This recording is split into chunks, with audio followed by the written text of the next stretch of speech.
بسم اللہ الرحمن الرحیم، السلام علیکم۔ میں اسد اللہ خان ہوں۔ پہلی خبر تو یہ ہے کہ 190 ملین پاؤنڈ کیس کا فیصلہ ایک بار پھر مؤخر ہو گیا ہے۔ کل سنایا جانا تھا 6 جنوری کو، 2 بار پہلے مؤخر کیا جا چکا ہے۔ 6 جنوری کو اب سنایا جانا تھا، اب کل بھی نہیں سنایا جائے گا۔ پہلے سے ہی خبریں موصول ہونا شروع ہو گئی تھی ہمیں کہ یہ فیصلہ شاید نہ سنایا جائے، اور آج اس کی تصدیق ہو گئی ہے، کنفرم ہو گیا ہے کہ کل 190 ملین پاؤنڈ کیس کا فیصلہ نہیں سنایا جا رہا۔ کیوں نہیں سنایا جا رہا بھائی؟ کیوں سسٹم ہمت نہیں کر رہا عمران خان کو فیصلہ سنانے کی؟ دینا سزا دیں، عمران خان کو پہلے بھی سزائیں دی ہیں، ایک اور دے دیں۔ لیکن ایسا لگتا ہے کہ جس نے سزا دینی ہے انہیں لگتا ہے کہ سزا دینے سے کام خراب ہو جائے گا، عمران خان پھر ضد کر جائے گا، پھر عمران خان کو منانا مشکل ہو جائے گا، پھر معاملات خراب ہو جائیں گے، پھر اور چیزیں گڑبڑ ہوں گی۔ وہ جو معاملات چل رہے ہیں، وہ جنوری، سینسیٹیو جنوری گزر رہا ہے، اس جنوری کو گزرنے دیا جائے، اس معاملے کو بھی اور لٹکایا جائے، مذاکرات کو دیکھا جائے اس میں سے کیا نکلتا ہے۔ تو اگر یہ فیصلہ آ جاتا ہے اور اس میں سزا سنا دی جاتی ہے عمران خان کو، تو مذاکرات پر بڑا منفی اثر پڑ جائے گا، پھر سنبھالنا مشکل ہو جائے گا۔ اور اگر عمران خان کو سزا نہیں دی جاتی، کل کو مذاکرات کامیاب نہیں ہوتے، تو پھر کیا ہوگا؟ اور اگر اس معاملے میں عمران خان کو جو ہے وہ ایک معاملہ اور بھی ہے کہ اگر ابھی فیصلہ سنا دیا گیا تو پھر عمران خان پہ دباؤ کیا ڈالیں گے؟ یعنی عمران خان کو ڈرا کے رکھو، دباؤ ڈال کے رکھو مذاکرات میں، تاکہ وہ بہت زیادہ پھیلے نہ، عمران خان بہت زیادہ ڈیمانڈ نہ کرے، تو ڈیمانڈنگ زیادہ نہ ہو۔ یہ میرا خیال ہے کہ مقصد ہے کہ اس کو معاملے کو لٹکا کے رکھا جائے اور دیکھا جائے پہلے مذاکرات میں سے کیا نکلتا ہے۔ اسی سے آپ اندازہ لگائیں کہ ہمارے عدالتوں سے فیصلے کیسے ہوتے ہیں۔ سیاسی معاملات کی بنیاد پر ڈیپینڈ کرتا ہے کہ فیصلہ کیا ہونا ہے، کیسے ہونا ہے نہیں ہونا ہے، آج ہونا ہے، کل ہونا ہے، پرسوں ہونا ہے۔ آپ کو یاد ہے الیکشن سے پہلے 13 جنوری کو آخری وقت جب انتخابی نشان الاٹ کرنے کا وقت ختم ہو رہا تھا، تب تک گھسیٹا گیا، کھینچا گیا، لمبا لے جایا گیا، اور قاضی فیصل نے آدھے گھنٹے کا 15 منٹ کا وقت دیا الاٹمنٹ کے نشان دینے کے لیے، وہ جو انتخابی نشان دینے کے لیے، اور انتخابی نشان جو پہلے سے چوز کر کے رکھے گئے تھے وہ فوری طور پر جاری کر دیے گئے۔ اتنا سنکرونائزڈ سسٹم ہر چیز میں۔ تو یہاں ہر چیز عدالتیں سیاسی بنیادوں پر چلتی ہیں، سیاسی بنیادوں پر کام کرتی ہیں۔ اسی سے آپ اندازہ لگائیں بھائی، کرے عدالت نے فیصلہ محفوظ کیا، عدالت ہمت کرے، فیصلہ سنائے، جو بھی فیصلہ بنتا ہے میرٹ کے مطابق سنا دے، سزا بنتی ہے سزا سنا دے۔ لیکن سسٹم یہ ہمت ہی نہیں کر رہا اس وقت کہ سزا سنائی جائے عمران خان کو، کیونکہ اس سے معاملات اور خراب ہو جائیں گے اور ٹیڑے ہو جائیں گے۔ وہ جو چیزیں سنبھالنے کی کوشش کی جا رہی ہے وہ ہو نہیں پائیں گی۔ دوسرا ذرا مذاکرات پر آ جائیے۔ ڈان اخبار میرے سامنے پڑا ہے، میں پہلے تو سرخی دیکھ کے بہت حیران ہوا، کیونکہ ڈان کی سرخی ہے کہ P T I wants real decision makers in talks with government. تو فوری طور پر مجھے لگا کہ اچھا، یہ میرے علم میں نہیں ہے خبر کہ جو مذاکراتی عمل چل رہا ہے اس میں کیا تحریک انصاف نے حکومت کے سامنے جو 2 مطالبات رکھے ہیں، اس میں کیا ایک یہ مطالبہ بھی رکھ دیا ہے کہ مذاکراتی عمل میں فیصلہ سازوں کو شامل کیا جائے، ڈیسیژن میکرز کو شامل کیا جائے۔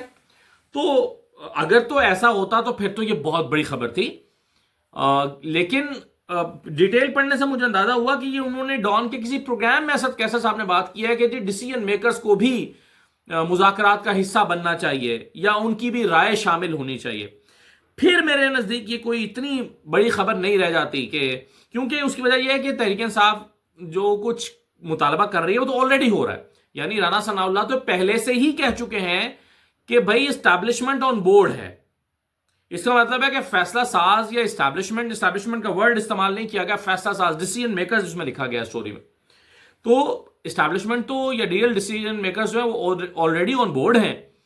تو یہ پھر پی ٹی آئی کا مطالبہ کر دینا کہ جی ریئل ڈیسیژن میکرز کو مذاکرات میں لے کر آئیں، تو آبویسلی وہ یہ نہیں کہہ رہے کہ یہاں مذاکراتی کمیٹی میں بٹھایا جائے ان کے بندوں کو، کوئی جے آئی ٹی بنا کے یا ایجنسیوں کے لوگوں کو بٹھایا جائے۔ آبویسلی وہ یہ نہیں کہہ رہے، وہ یہ کہہ رہے ہیں کہ ڈیسیژن میکرز کو آن بورڈ ہونا چاہیے، اور وہ تو میرا خیال ہے آلریڈی ہے۔ تو پہلی نظر میں یہ ہیڈ لائن بڑی چونکا دینے والی تھی کہ P T I wants real decision makers in talks with government. تو یہ تو خیر اس لیے میرے نزدیک کوئی بہت بڑی خبر نہیں ہے، کیونکہ آلریڈی یہ تو پی ٹی آئی کا ایک زمانے سے موقف بھی ہے، مطالبہ بھی ہے، اور اس مطالبے کو کسی حد تک مانا بھی گیا ہے۔ کیونکہ یہ مذاکرات جو آپ سمجھ رہے ہیں کہ پی ٹی آئی اور حکومت کے درمیان ہو رہے ہیں، میں سمجھ رہا ہوں کہ پی ٹی آئی اور اسٹیبلشمنٹ کے درمیان ہی ہو رہے ہیں، کیونکہ رانا صلی اللہ علیہ وسلم نے کہا ہے کہ بھائی سب کچھ آن بورڈ ہے، اب وہ اسٹیبلشمنٹ آن بورڈ ہے. جب آن بورڈ کا مطلب یہ ہے کہ بھئی یہاں سے جو چیزیں ہیں، جیسے پی ٹی آئی والے جا کے اپنے عمران خان سے ملاقات کریں گے اور وہاں سے اپروول لے کر آئیں گے، ایسے نون والے جائیں گے اسٹیبلشمنٹ سے بات کریں گے اور وہاں سے چیزوں کے اپروول لے کر آئیں گے. خود آپ کے خیال میں کیا اس وقت پوری حکومت میں کوئی ایک ایسا شخص ہے جو خود فیصلہ کر دے مذاکرات میں عمران خان کو آفر کرنے یا پیشکش کرنے یا نہ کرنے کی؟ کیا وہ شہباز شریف ہیں؟ Absolutely not, obviously not. وہ شہباز شریف تو ہو ہی نہیں سکتے. تو پھر کون ہو سکتا ہے جس نے فیصلہ کرنا ہے؟ تو ریئل ڈیسیژن میکر جو ہیں، اصل فیصلہ ساز، وہ تو میرے خیال میں آلریڈی اس پورے مذاکراتی عمل کا حصہ ہیں. لیکن کچھ لوگوں کو بڑی ٹینشن ہے، کچھ لوگ بڑا جو ہے نا وہ مسئلے سے دوچار ہیں کہ کیا ہو رہا ہے. اور مختلف سٹیٹمنٹس میں آج کے اخبارات میں دیکھ رہا تھا جو چھپی ہوئی ہیں. مثلا خواجہ آصف صاحب کی ایک سٹیٹمنٹ ہے کہ پی ٹی آئی سے مذاکرات کے لیے کوئی دباؤ نہیں ہے، ہم پہ کوئی دباؤ نہیں ہے. نہیں خواجہ صاحب، ایسے نہ کریں. دباؤ تو ہے. اگر دباؤ نہ ہوتا تو آپ مذاکرات تو نہ کرتے، آپ مذاکرات کو کے لیے بیٹھتے ہی نہ. کل تک آپ کہہ رہے تھے کہ جی یہ دہشت گرد ہیں، ان سے بات نہیں ہوگی، یہ جی شدت پسند ہیں، ان سے بات نہیں ہوگی، یہ جی 9 مئی والے ان سے بات نہیں ہوگی. کیوں کر رہے ہیں پھر؟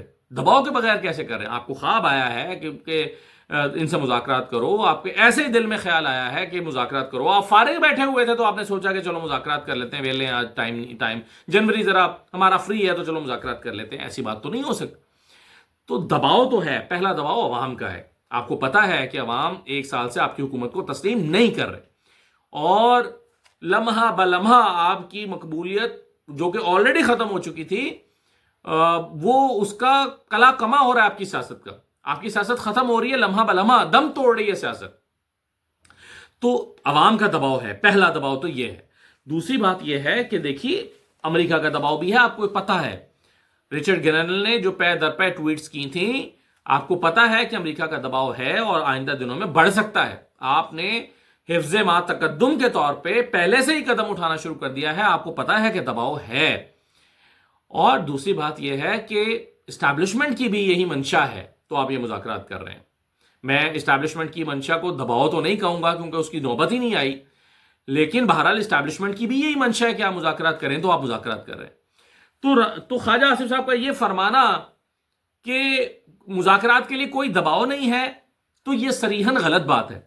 دوسرا وہ کہتے ہیں کہ جی عمران کو بنی گالہ منتقل کرنے کی پیشکش کا مجھے علم نہیں ہے. واہ، یہ نہیں کہا خواجہ آصف نے کہ ہم نے عمران خان کو بنی گالہ منتقل کرنے کی کوئی پیشکش نہیں کی، یا عمران خان کو بنی گالہ منتقل کرنے کی کسی نے بھی پیشکش نہیں کی.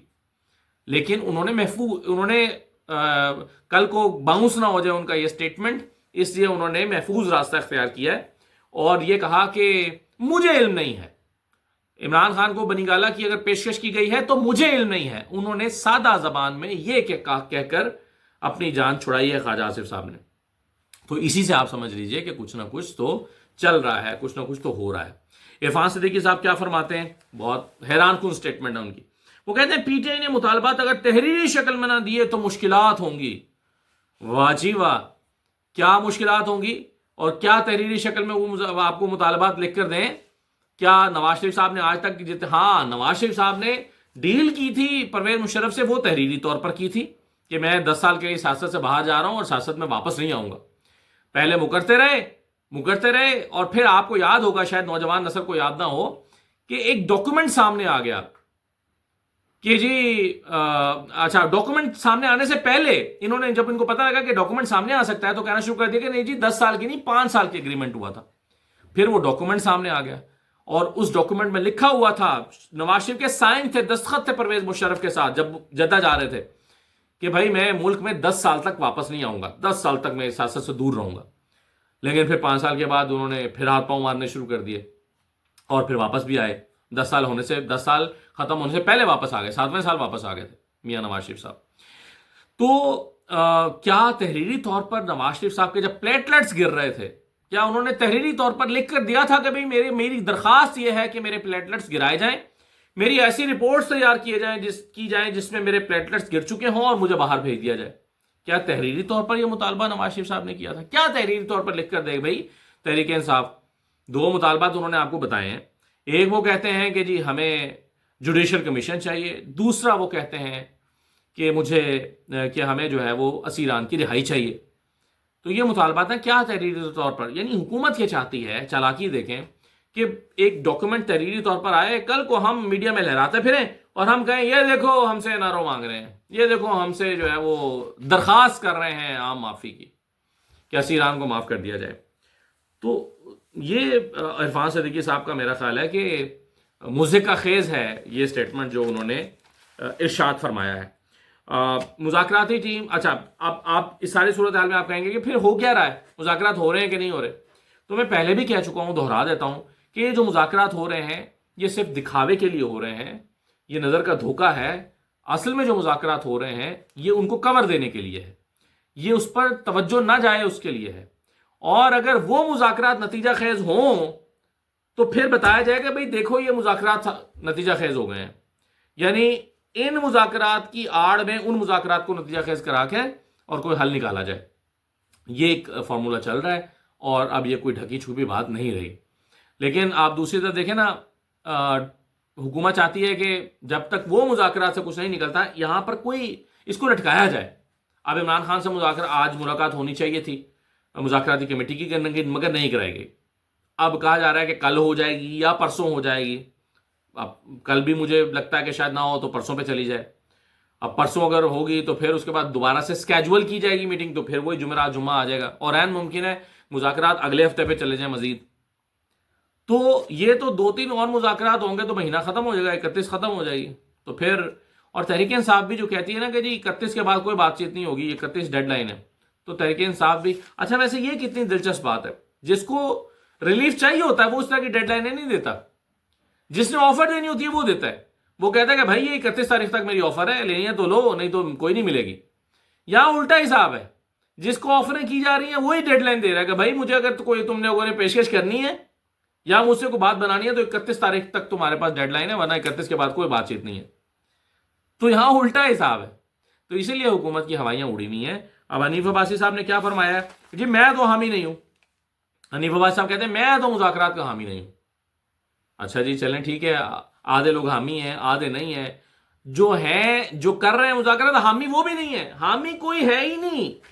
یہ صرف حنیف عباسی کی بات نہیں ہے، عمران خان سے مذاکرات کا نون لیگ میں کوئی حامی نہیں ہے۔ اس کی وجہ ہے، اس کی وجہ یہ ہے کہ وہ چاہتے ہیں، میں پہلے بھی عرض کر چکا ہوں، وہ چاہتے ہیں یہ لڑائی چلتی رہے تا قیامت، یہ لڑائی چلے گی تو نون لیگ کی سروائیول ہے۔ کون چاہتا ہے کہ یہ مذاکرات کامیاب ہو؟ جو کر رہے ہیں وہ مجبوراً کر رہے ہیں، کہنے پر کر رہے ہیں، تو اس لیے یہ ہو رہا ہے۔ تو آخر میں جاتے جاتے کوئی لطیفہ سنا دوں آپ کو، کوئی اگر بات رہ نہیں گئی تو پھر لطیفہ سنا دیتا ہوں۔ چلیں، لطیفہ یہ ہے کہ عظمہ بخاری نے فرمایا کہ مریم نواز کی ڈکشنری میں صرف ایک ہی لفظ ہے اور وہ ہے میرٹ۔ مزہ آیا نا آپ کو؟ تالیاں بجا دیجئے پھر۔